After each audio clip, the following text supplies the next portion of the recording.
Hello everyone, welcome back. நம்ம இன்னைக்கு கிளாஸஸ்ல third conditional, mixed conditional and காமனா இருக்கக்கூடிய கண்டிஷனல்ஸ் பார்க்க போறோம். நம்ம ப்ரீவியஸ் கிளாஸ்ல first conditional, zero conditional, second conditionals பார்த்துருக்கோம். ஒருவேளை அந்த வீடியோ பார்க்காதவங்களுக்காக டிஸ்கிரிப்ஷன்ல லிங்க் கொடுத்துருக்கேன். இந்த வீடியோவை பார்க்கறதுக்கு முன்னாடி அதை ஒரு முறை பார்த்துட்டு வாங்க, அப்போதான் இது உங்களுக்கு புரியும். ஸோ அதனுடைய கண்டினியூட்டி தான் இங்க இருக்க போகுது. இன்னைக்கு நம்ம பார்க்க போறது தேர்ட் கண்டிஷனல். இது ரொம்ப முக்கியமான கண்டிஷனல் அண்ட் மேக்சிமம் நமக்கு இருக்கக்கூடிய டவுட்ஸ் எல்லாமே டென்ஸை பொறுத்த வரைக்கும் இங்கதான் இருக்கும். ஸோ இதுலதான் would have, good have, should have அதெல்லாம் வரப்போகுது. ஸோ எந்த மாதிரி ரெண்டு கிளாஸை நம்ம இணைக்கணும் அப்படின்றத இன்னைக்கான கிளாஸஸ்ல பார்க்க போறோம். தேர்ட் கண்டிஷனல் அதனுடைய யூசேஜ் என்ன? Okay, hypothetical situation. Hypothetical situation அப்படின்னா ஒரு விஷயம் நடக்கும், நடக்காம கூட போகும் அப்படின்ற மாதிரி சஸ்பெக்ஷன் இருக்கக்கூடிய சிச்சுவேஷன்ஸ் எல்லாத்தையும் நம்ம ஹைப்போதெட்டிக்கல் சிச்சுவேஷன் அப்படின்னு சொல்லுவோம். மே ஆர் மே நாட். ஸோ அந்த மாதிரி நடக்கக்கூடிய விஷயங்கள் பாஸ்ட்ல இருந்தது அப்படின்னா அதை நம்ம தேர்ட் கண்டிஷனல் கீழே கொண்டு வரணும். வேரியஸ் ப்ரெசென்ட்ல இருந்தது அப்படின்னா செகண்ட் கண்டிஷனல் கீழே வரும். ஸோ அதற்கான எக்ஸ்பிளனேஷன் எல்லாமே நம்ம வீடியோல கொடுத்துருக்கோம், அதை ஒரு முறை செக் பண்ணிக்கோங்க. நெக்ஸ்ட், இது ஒரு ரெக்ரெட்டாவோ அல்லது கிரிட்டிசிசமாவோ தான் இருக்கும். அதாவது பாஸ்ட்ல நான் இப்படி செஞ்சிருக்கலாம், ஒருவேளை இப்படி செஞ்சிருந்தா இன்னைக்கு இது இப்படி நடந்திருக்கும், அல்லது வேற யாரையாவது நம்ம கிரிட்டிசைஸ் பண்ணுவோம், நீ இப்படி செஞ்சிருக்கலாம், அப்படி செஞ்சிருந்தா இன்னைக்கு இந்த விஷயம் இப்படி மாறி நடந்திருக்கும். ஸோ பாஸ்ட்ல இருக்கக்கூடிய விஷயங்களை நீங்க மாத்தி ரெக்ரெட்டாவோ கிரிட்டிசிசமாவோ நம்ம கொடுக்குறோம் அப்படின்னா அது எல்லா சென்டென்சஸையும் நீங்க கண்டிஷனல், தேர்ட் கண்டிஷனலுக்கு கீழே கொண்டு வர முடியும். சோ இதனுடைய ஸ்ட்ரக்சர் எப்படி இருக்கும் அப்படின்னு பார்த்தோம்னா, if plus past perfect tense use பண்ணணும். சோ இங்க உங்களுக்கு பாஸ்ட் பெர்ஃபெக்ட் தெரியணும் அப்படின்னா பாஸ்ட் பெர்ஃபெக்ட் டென்ஸ்னா என்னன்னு தெரியணும். அந்த பாஸ்ட் பெர்ஃபெக்ட் டென்ஸோடைய ஸ்ட்ரக்சர் நமக்கு தெரியணும். இது ரொம்ப சிம்பிள், ஒன்றும் கிடையாது. ஹேட் இருக்கும், had plus past participle form of the verb.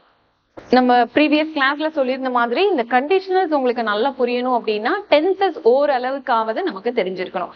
At least past perfect tense சொல்லும்போது ஸோ இதனுடைய structure had plus past participle form அப்படின்றதாவது நமக்கு தெரிஞ்சிருக்கு. So if plus past perfect டென்ஸா இருந்தது அப்படின்னா comma would plus have plus past participle form இந்த ஸ்ட்ரக்சர்ல தான் இருக்கணும். இந்த ஸ்ட்ரக்சரை நீங்க மாத்தவே கூடாது. would be, have plus past participle form. ஒரு எக்ஸாம்பிள் பார்த்தோம் அப்படின்னா கிளியரா புரிஞ்சிடும். if I had known about the meeting, if நான் யூஸ் பண்ணிருக்கேன், I had known, இதுதான் past perfect tense. had plus past participle form of the verb. know அப்படின்ற வேர்டினுடைய past participle form என்னன்னா known about the meeting. எனக்கு பாஸ்ட்லயே முன்னாடியே இந்த மீட்டிங்கை பத்தி தெரிஞ்சிருந்தால் comma I would have attended. I would plus have plus past participle form of the verb. Simple. இங்க நம்ம வுட் ஹாவ் யூஸ் பண்ணிருக்கோம். இதே மாதிரி நம்ம குட், ஷுட் அதெல்லாம் இங்க யூஸ் பண்ணலாமா அப்படின்றத நெக்ஸ்ட் எக்ஸாம்பிள் சென்டென்ஸ்ல பார்க்க போறோம். So next is could. Could அப்படின்றது கேன், குட் இது ரெண்டுமே ஒரு பர்சனுடைய ability or capability. I can work hard அப்படின்னா என்னால கடுமையா உழைக்க முடியும் அப்படின்னு சொல்றது. ஸோ அந்த மாதிரி எபிலிட்டி ஆர் கேப்பபிலிட்டி சம்பந்தப்பட்ட விஷயங்களை நம்ம கேன் ஆர் குட்ல சொல்லணும். குட் அப்படின்றது கேனுடைய பாஸ்ட் ஃபார்ம். ஓகே, இதெல்லாம் நமக்கு ஓரளவுக்கு டென்ஸ் பார்த்திருந்தோம் அப்படின்னா புரியும். இப்போ இந்த சென்டென்ஸ்ல நான் ஏன் இங்க குட் யூஸ் பண்ணிருக்கேன், வுட் யூஸ் பண்ணல அப்படின்றதுக்கான எக்ஸ்பிளனேஷன் தான் கொடுக்க போறோம். மற்றபடி ஸ்ட்ரக்சர் எல்லாமே ஒண்ணுதான். If I had known, again past perfect tense, about the sale, இந்த விற்பனையை பத்தி எனக்கு முன்னாடியே தெரிஞ்சிருந்தா I could have bought the new phone at a discount. இந்த டிஸ்கவுண்ட் பிரைஸுக்கு நான் இந்த போனை என்னால வாங்கியிருக்க முடியும். ஓகே, அது அகைன் என்னுடைய எபிலிட்டி, என்கிட்ட அப்போ அந்த அமௌண்ட் இருந்தது. ஸோ ஒருவேளை எனக்கு இந்த சேலை பத்தி முன்னாடியே தெரிஞ்சிருந்தா அந்த ஒரு மொபைல் போனை என்னால அந்த டிஸ்கவுண்ட் பிரைஸுக்கு வாங்கி இருக்க முடியும் அப்படின்னு சொல்லும்பொழுது நம்ம குட் ஹாவ் யூஸ் பண்ணணும். இதுதான் வுட்டுக்கும் குட்டுக்கும் உள்ள டிஃபரன்ஸ். மற்றபடி ஸ்ட்ரக்சர்ல எந்த சேஞ்சஸ்மே இருக்காது.